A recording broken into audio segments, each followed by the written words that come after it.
Anxiety. Yep. Today's the day we've all been waiting for. Today, I'm going to tell you all the basic ways that you can easily deal with anxiety. Yes, I said easy. No, I don't mean you're going to get rid of all your anxieties super easily, but I will say that these methods are easy in themselves. And if you learn all these, they'll be able to really help in times of need. But I do want to know that anxiety can be difficult to handle by yourself, so I want to say, never feel bad if you need a little bit of extra help in some anxious situation. But guys, if you can master these to the point of them becoming a habit, yeah, here on Metalife we have this trend, everything's a habit, then you are gonna be way better off when you do feel that crazy feeling creeping up. I know what you're thinking, and yes, if you did watch the dealing with stress video, you can use many of the same tips that we talked about and apply them to deal with anxiety. But if you remember from my first video in this course, you know that anxiety and stress are not the same thing. And anxiety is not even proportionate to what's actually going on usually. So for example, if your anxiety is making you feel like every single person at school is talking about you, you might not be able to just avoid everyone at school or personally go up to every single one to verify if they are talking to you. Point is, due to the fact that anxiety is like above and beyond what's actually there in reality, we're gonna have to deal with it in a couple of different ways. Specifically, 4 ways. First, we need to control that physical response and calm our feeling of panic. Second, we need to do positive self-talk to counteract that anxious voice inside our head. Third, we're going to need to find a realistic perspective. And 4, we need to ask for help if we need it. And here's how I suggest that you do that. So first thing I want you to know is anxiety affects both your mind and your body. So being able to control your body is already half the battle. Sometimes anxiety can make you feel physical sensations that almost feel like a panic attack, like getting nauseous, sweating, like having trouble breathing, sometimes like not being able to focus on anything. And much like stress, the first goal here is going to be calming yourself down so we can have a better perspective and see what's realistic about our worries and our stresses. Like we talked about in our basics course, when something triggers our anxiety, it only takes about 90 seconds for our biological reaction, that surge of physical response, to work its way out of our system. What I'm trying to say is after 2 minutes, we have the ability to calm those symptoms down. With breathing exercises in past videos, we're going to be digging deeper into the body exercises later. All of those will help you calm that physical reaction to the stress or anxiety. So number 2 is something I always did, but I never realized how much it actually helped me. And you might honestly think I'm crazy for saying this, but one of the best ways to manage anxiety is talking to yourself. Yeah, hear me out before you think it's weird, but legitimately one of those powerful phrases that you can tell yourself is, hey, that is simply not true. Like Colby's talked about this before, but literally whenever he was feeling nauseous, all he would do is, hey, you're not gonna get sick. That positive self-talk really helps. When we're anxious, let's say because we're convinced we're not smart enough or that we're gonna be alone forever, that's just a story that our anxious voice in our head is telling. It's a thought, a random worry. It's not fact. It might seem corny, but when one of those thoughts pops into our heads, we just have to say, maybe that's not true. And don't feel weird to legitimately say it out loud. Like to this day, I'll be sitting on my computer or my phone, I'll have a bad thought, and I'll legitimately talk myself out of it. And the reason for talking to yourself is you have to combat that anxious voice in your head and look at things more realistically. Like for example, if your mind is telling you that you suck at tests and you're going to fail, remind yourself of a time that you did really good on a test. Just be real. Be honest. Or if your mind is telling you that no one likes you and you're always gonna be alone, tell yourself with your own voice of all the other people who have liked you throughout your entire life.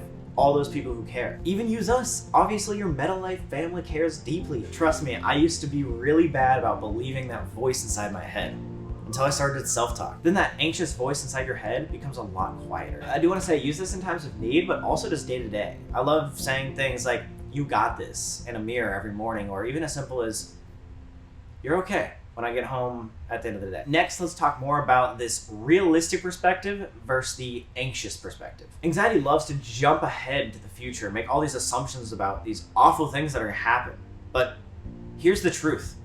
Anxiety isn't a psychic and has no idea what's gonna happen in the future. Anxiety is an emotion. How does it know? So the best thing that I try to do is stay present when you're feeling anxious and make an effort to counter that unhappy ending that anxiety is trying to lead you to. One of my closest friends' biggest anxieties is when she hears bad news online. It makes her scared of violence and cruel things that people do to each other. It got so bad that she doesn't even want to go to public places like movie theaters or concerts or anything because she's scared about what's going to happen. One thing she could do to get rid of that anxious perspective is doing research to get a more realistic perspective. She could find good stories about things that happen all the time, or at the very least, she could take a second to realize how often these bad things actually happen. If you look at things statistically, the chances of being a victim of violence are really, really low. When you get really anxious, there's sometimes a disconnect between real danger and a perceived danger. So it's a good idea to look at the facts when you become anxious. Let's say you're anxious because you don't think you're ever going to get into a good college. Just remind yourself that there are plenty of people with great jobs who went to all types of colleges. One thing is not going to be the end-all be-all to your life, and if you're able to bring yourself to think about things more realistically, then once again, that anxious voice gets even quieter. Remember, you are stronger than your anxiety. Don't let it write your story. When you feel that anxiety, just be realistic. One thing I like to do is look at the moments from the big picture. I always ask myself if this thing that seems like the end of the world in my head will even matter in the long run. And honestly, looking back, I can't even remember 90% of the things that I was worried about a year ago, and much less are any of those things even affecting me now. Here's something I want you to remember.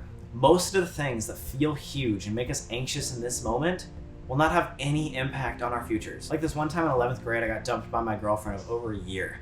I was worried every single day that I would never find another girlfriend, that my life and my friend group was ruined. But looking back on that almost seems stupid. Like, why would I ever have thought that? Although it was definitely a big problem at the time, it didn't affect hardly anything in the long run. If you think about it from that perspective, it might help you take that step back and breathe. It has always helped me. Okay, and for our final step, I do want to let you know that yes, some types of anxiety we can deal with on our own, or at least with a community like Metalife. But there are people that deal with anxieties that require help, and that's okay. Some people deal with things like OCD, which can make daily tasks really difficult. But the good news is there are very effective treatments for OCD.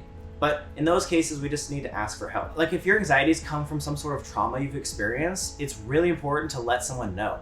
Whether that be like a natural disaster, abuse, being mistreated by others, a bad breakup, or another type of loss. Bad things we go through can leave us feeling really anxious when anything related to those situations crosses our path. And just think about it. Like when you have a physical illness, if things are not treated, they just get worse. And if you were physically hurt, you would go and ask for help to get it treated. So why treat emotional pain any different? All right, that was a lot, so let me recap and then I'm gonna give you today's challenge. All right, so the 4 best ways to deal with anxiety are: number 1, we need to control our physical response and calm that panic feeling. And number 2, we need to do some positive self-talk to counteract that anxious voice inside our head. Number 3, we need to find that realistic perspective. Ask yourself, is this going to matter in the long run? Most likely, it won't. And number 4, we need to realize that it's okay to ask for help if you need it. With that being said, here is today's challenge. Look back at a few things that made you feel anxious, and then think about all the techniques that we talked about today. I want you to write down what techniques you could use on the anxiety problems that you're facing right now. Once you've done that, think about if there's any negative voices in your head that make you think bad about your future. If there are any, I want you to write out or say something positive to counteract those thoughts. Those negative thoughts are wrong, and you know that. It just helps to actually write it out or say it. For example, if your mind is saying something like, I don't look good enough to have friends, then write out something actually reasonable, like all the friends that appreciate you or the traits about yourself that you're proud of. And finally, I do want to say, if your anxiety is getting overwhelming or if it's interfering with you, like enjoying life or getting things done,